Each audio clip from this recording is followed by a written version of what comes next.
Assalamualaikum warahmatullahi wabarakatuh. Yang terhormat dosen penguji ujian kinerja PPK dalam jabatan periode 5 tahun 2023. Perkenalkan, nama saya Novi Puspitasari SPDI. Saya guru sejarah kebudayaan Islam di Madrasah Aliyah Negeri 2 Kota Bengkulu, Provinsi Bengkulu.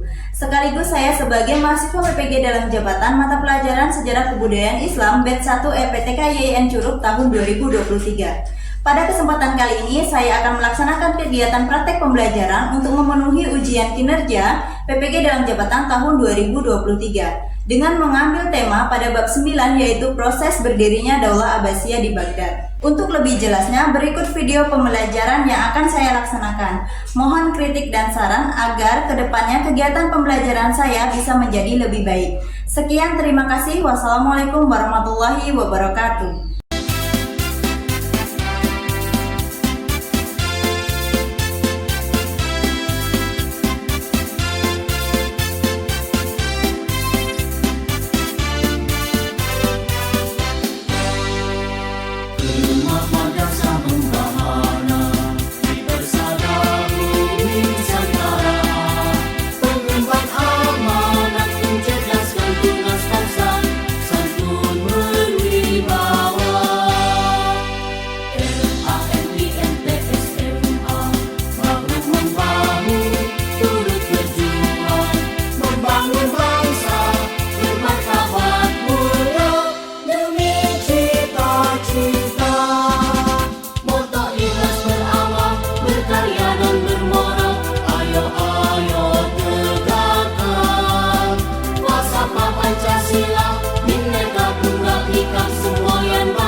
Pagiku cerahku, matahari bersinar, ku gendong tas merahku di pundak. Selamat pagi semua, ku nantikan dirimu di depan kelasmu, menantikan kami. Guruku tersayang, guru tercinta, tanpamu apa jadinya aku? Tak bisa baca tulis.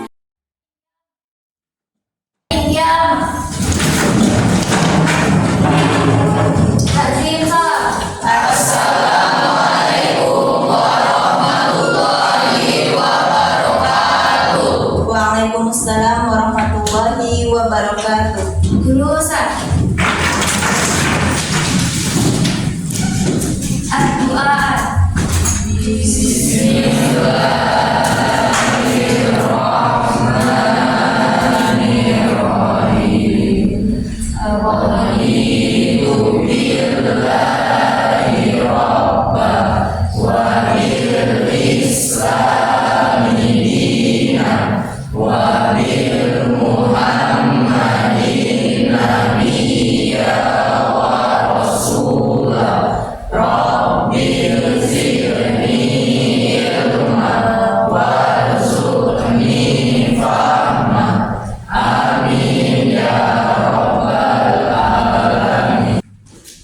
Oke, gimana kabarnya semuanya?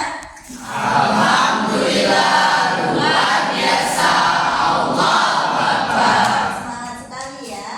Untuk hari ini siapa yang tidak masuk? Kenzo ya. Kenzo apa keterangannya? Sakit. Ada lagi? Siapa? Surya. Apa keterangannya Surya? Oke. Cuman 2 orang ya yang nggak masuk. Oke. Berarti kita doain yang tidak masuk segera sembuh dari sakitnya ya teman-teman. Nah, untuk pagi hari ini kita akan melanjutkan pembelajaran kita tentang sejarah kebudayaan Islam, materinya Dinasti Abbasiyah. Proses berdirinya Dinasti Abbasiyah atau Daulah Abbasiyah. Sebelumnya, ada yang masih ingat kita membahas apa di minggu kemarin? Keruntuhan Bani Umayyah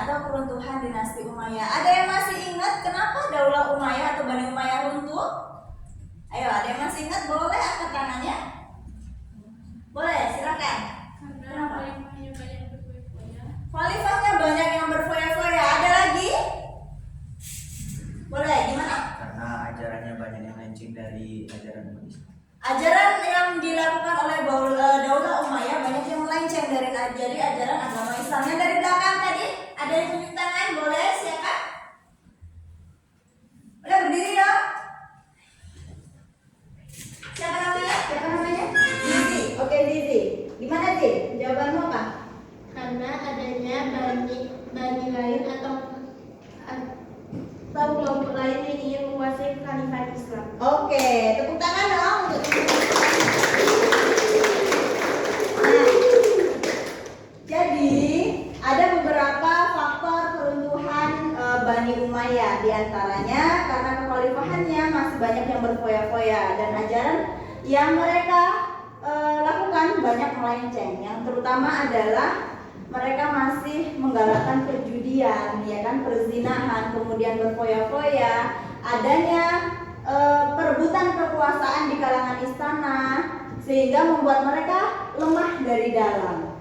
Ya, ada daulah pemerintahan kekhalifahan Islam lain yang ingin menguasai, makanya mudah untuk mereka menerobos. Itulah adanya bani yang lain ingin menghancurkan daulah Umayyah. Itu juga merupakan salah satu faktor kenapa berdirinya Daulah Abbasiyah. Nanti di dalam pembelajaran Ibu akan menjelaskan sedikit tentang bagaimana sih proses berdirinya Daulah Abbasiyah, yang nanti kalian juga akan menyaksikan video. Jadi kalian bisa memperhatikan nanti bagaimana sih proses berdirinya Daulah Abbasiyah, kemudian faktornya apa saja, kemudian tokoh-tokohnya siapa saja. Setelah kita menonton film, kita akan membagi kelompok menjadi 3 kelompok saja, yang nantinya Ibu akan membagikan lembar LKPD juga ke kalian setiap kelompok, yang di dalamnya juga sudah disajikan gambar-gambar dan materi pembelajaran. Ya, untuk setiap kelompoknya itu tugasnya berbeda, pertanyaan berbeda yang harus kalian jawab berdasarkan hasil diskusi kelompok. Nanti setelah diskusi kalian akan mempresentasikan hasil diskusinya. Boleh nanti setiap kelompok mengutus 1 perwakilan untuk ke depan melakukan presentasi. Sampai di sini paham? Paham. Tujuan pembelajaran kita saat ini adalah kalian pembelajaran kita sukses apabila kalian sudah mampu menjelaskan kembali materi yang sudah kita pelajari bersama. Yang pertama itu kalian mampu menyebutkan apa sih latar belakang dari berdirinya Daulah Abbasiyah. Nah, kalau kalian sudah mampu menjelaskan berarti kalian sudah paham. Nah, kemudian yang kedua tujuannya adalah supaya kalian bisa menyebutkan tokoh-tokoh yang berperan dalam proses berdirinya Daulah Abbasiyah. Jadi tujuan pembelajaran kita hari ini ada 2 poin penting. Nah, ketika kalian sudah mampu menjelaskan ke depan, nanti bisa ditunjukkan dengan presentasi di depan. Kalian menjelaskan setiap detailnya, setiap pembahasannya, berarti kalian sudah berhasil dalam memahami materi pembelajaran kita kali ini. Nah, sekarang sebelum kita menonton film, kita bagi kelompok dulu menjadi 3 kelompok. 1 itu sebelah kanan Ibu ya. Sebelah kanan Ibu nanti boleh susun mejanya ke sebelah kanan. Kemudian kelompok 2 di depan Ibu mengambil posisi mejanya ke belakang. Kemudian kelompok 3 sebelah kiri Ibu, silakan susun mejanya ke sebelah kiri. Sudah paham sampai di sini? Paham. Silakan kalian putar mejanya bagi duduk per kelompok. Silakan.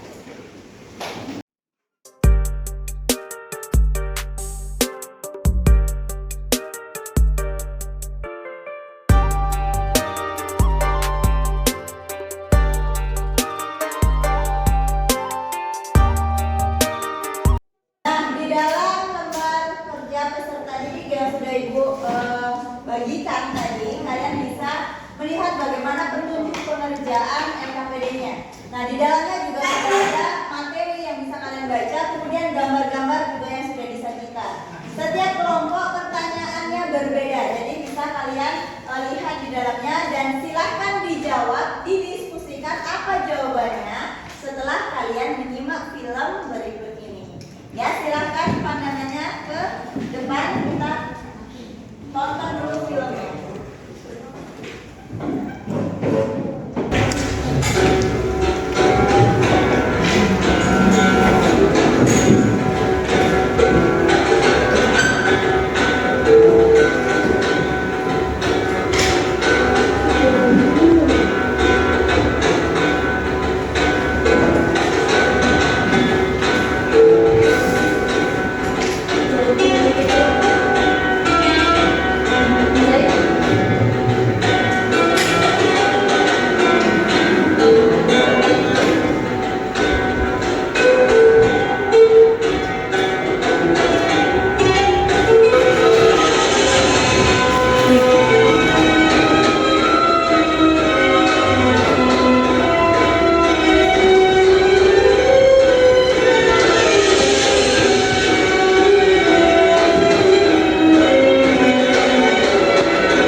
Disampaikan di dalam lembar kerja peserta didik kalian masing-masing. Silakan didiskusikan.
dikenal sebagai dinasti Abbasiyah, adalah sebuah dinasti pemerintah Islam yang memerintah wilayah-wilayah besar di dunia Muslim dari tahun 750 Perkenalkan, nama saya Intan Nadira dari perwakilan kelompok 2. Di sini saya akan menjelaskan faktor-faktor berdirinya Daulah Abbasiyah.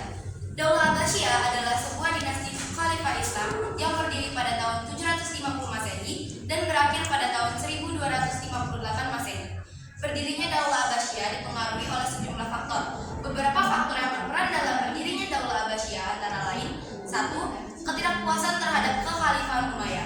Kekhalifahan Umayyah sebelumnya menghadapi banyak kritik dan ketidakpuasan dari berbagai lapisan masyarakat, terutama dari golongan non-Arab yang merasa tidak dihormati dan dirugikan. Ada ketidakpuasan terkait dengan pemimpin Umayyah yang dianggap koruptor, otoriter, dan tidak memperhatikan kepentingan umat. Yang kedua, dukungan dari berbagai kelompok. Gerakan oposisi terhadap kekhalifahan Umayyah semakin berkembang dan mendapat dukungan dari berbagai kelompok masyarakat, seperti golongan Mawali atau non-Arab yang masuk Islam, kelompok sosial yang tidak puas, dan para ulama yang menuntut perubahan kepemimpinan.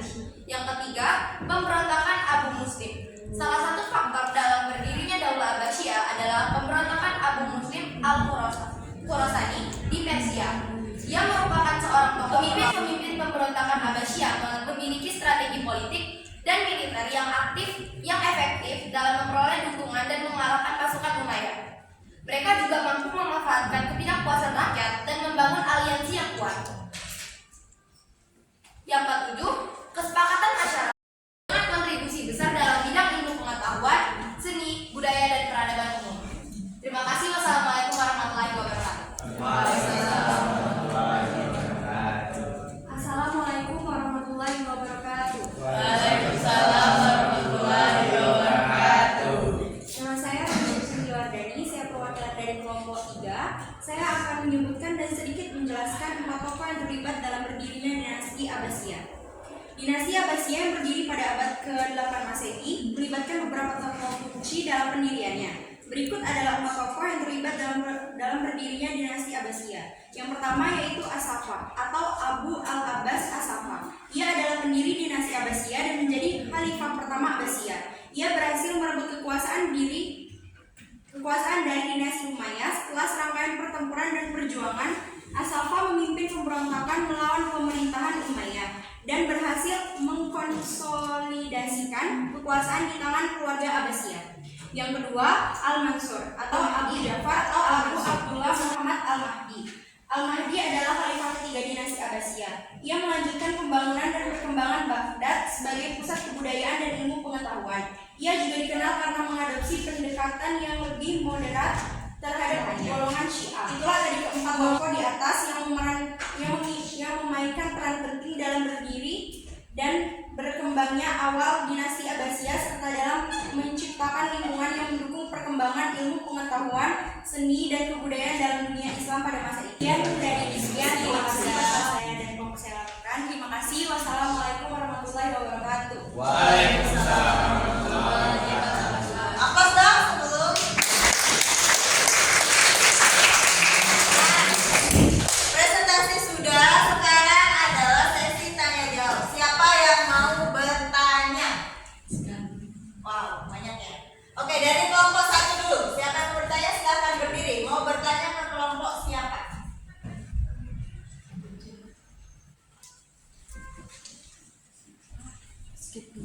Dari kelompok 1, sebagai perwakilan kelompok 1 ingin bertanya kepada kelompok 3. Pertanyaannya, mengapa mesti ada tokoh kunci dalam berdirinya Daulah Abbasiyah?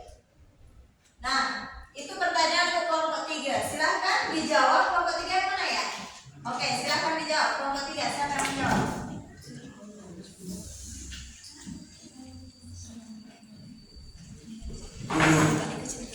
Assalamualaikum warahmatullahi wabarakatuh. Waalaikumsalam warahmatullahi wabarakatuh. Saya ingin menjawab pertanyaan dari kelompok 1. Jawabannya, Daulah Abbasiyah tentu saja